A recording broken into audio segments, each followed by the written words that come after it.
Fenomeni i inflacionit politik në Shqipëri ka prodhuar një numër të lartë partish politike të regjistruara në gjykatën e Tiranës, por një pjesë e konsiderueshme e tyre rezultojnë të jenë fantazëm pa një adresë konkrete, pa mundësi reale për t'u audituar fondet.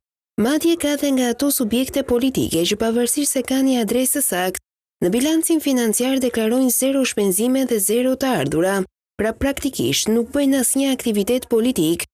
Raporti vjetor i Komisionit Qendror të Zgjedhjeve tregon se në vitin 2024 në gjykatë kanë qenë të regjistruara 132 parti politike, por vetëm 50 prej tyre kanë dorëzuar raportet financiare.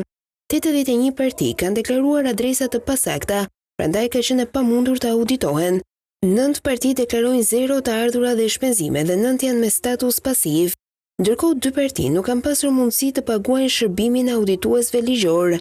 Në dokumentin prej 61 faqesh, Komisioni Qendror i Zgjedhjeve nënvizon si problematik faktin që nuk ka parashikime ligjore për promovimin e aktiviteteve gjatë fushatës zgjedhore në rrjetet sociale të institucioneve. Kërkohet një qartësim i kategorive të veprimtarive të ndaluara dhe të saktësohet proporcionaliteti i shkeljeve në raport me masën administrative.